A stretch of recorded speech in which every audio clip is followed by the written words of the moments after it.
Please make sure you have your copy of the volumetric titration experiment, a better analysis of vinegar. So in the previous experiment, we were trying to find out how much acid was in vinegar using baking soda as a solid titrant.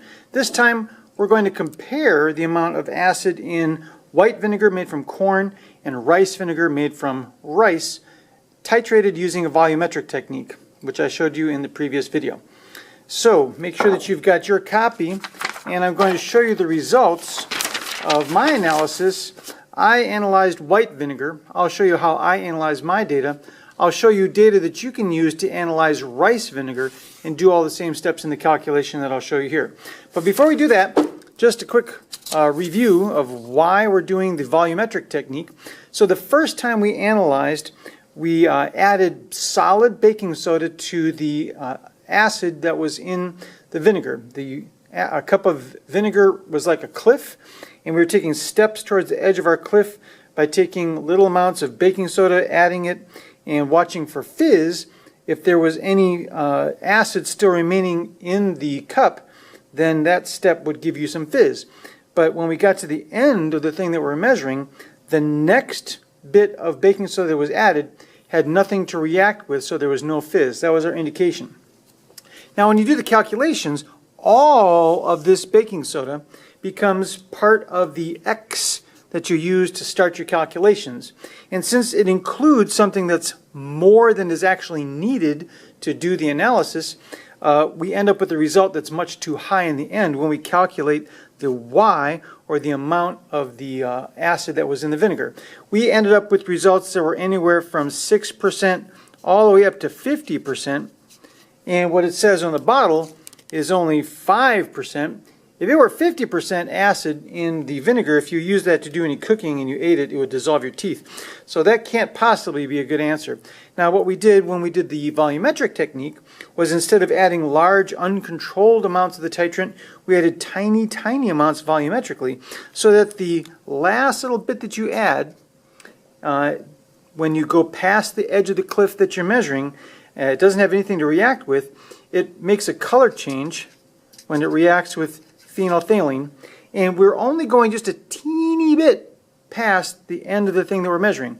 This represents a limited reactant in the reaction, and then we're adding an excess amount of the titrant, but the smallest excess amount necessary to find the endpoint. So the smaller you can add the increments, the more accurate you are, the closer you get to the thing that you're trying to measure. So let me show you the results for the analysis that I did when I was measuring for white vinegar how many milliliters it took me to do each of the 3 trials of the titration. I repeated the experiment 3 times, and I should come close to the same results each time if I'm measuring the same thing the same way. I found the average by adding together these 3 things and getting the total and dividing the total by 3. Now what I want to know is, in those milliliters, how much potassium hydroxide was there in the reaction. I added the potassium hydroxide, taking the little steps. Each milliliter has only a small amount of potassium hydroxide. So I'm going to start with how much potassium hydroxide I added, 24.3 milliliters. And I'm going to multiply. Each one of those milliliters has only this much potassium hydroxide in it, 1/100th of a gram in each 1 milliliter. So when I do the math, I'll multiply across the top, divide by the bottom. Basically all I'm doing is dividing by 100. So I should get this as my answer. This is how many grams of potassium hydroxide I added. Each one of those milliliters added only 1/100th of a gram of potassium hydroxide. So that's how much potassium hydroxide it took for me to reach the end point of the reaction and use up all the acetic acid that was in the vinegar. So the next step is to do the stoichiometry. I'll use the balanced reaction equation for the reaction, and I'll start with how many grams of potassium hydroxide I used. 0.243 grams of potassium hydroxide. That's my X. That's the thing that I know. And I know its molar mass. I also know its coefficient in the balanced reaction equation. There's no coefficient in front here, so that means that it counts itself 1 time. Why I'm doing this is to find out how much acetic acid there was. That's my Y. And so I need to know the molar mass of that and its coefficient in the balanced reaction equation, which is also 1. So when I set up to do my calculations, I'll use the solving strategy that we practiced before. The first step says I'm going to multiply by 1 mole of my X substance, potassium hydroxide, over its molar mass, which is given, 56.109 grams of potassium hydroxide. And then I'll multiply by the mole ratio. On the top, I'll have moles of my Y substance. Why I'm doing this is to find out how much of the acetic acid there is. And then on the bottom, moles of my X substance that I know, the potassium hydroxide.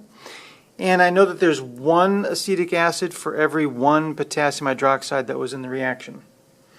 And then the last step, the molar mass of my Y substance, which is given, 60.052 grams of acetic acid. And that's how much is in 1 mole of acetic acid. I set this up so that units cancel. The grams of potassium hydroxide will cancel. Moles will cancel. Moles will cancel. I'll end up with grams of acetic acid. Do the math. I'm multiplying across the top. 0.243 times 1 times 1 times 60.052. And I'll write that down on the top. 14.592636. And then I'll multiply across the bottom. It's just multiplied by 1, so I can just write that. And then I'll divide the top by the bottom. 56.109. And I'm going to get 0.26 grams of acetic acid. That's my final answer for the white vinegar. Now the percent of the vinegar, I'll find like we've done before. I'll take the 0.26 grams that I found in the 5 milliliters that we titrated times 100 to make it a percent. So I'll take my 0.26 answer divided by 5 milliliters times 100, and that will give me 5.2%. 5.2%. Now that is a lot closer to what it says on the bottle, 5%. If I rounded that to the nearest single digit, 5% would be the same thing as 5.2%. So what you can do is you can try using the same calculation steps that I just showed you, but you can do it using a different set of data, the data for the rice vinegar. Let me show you those data.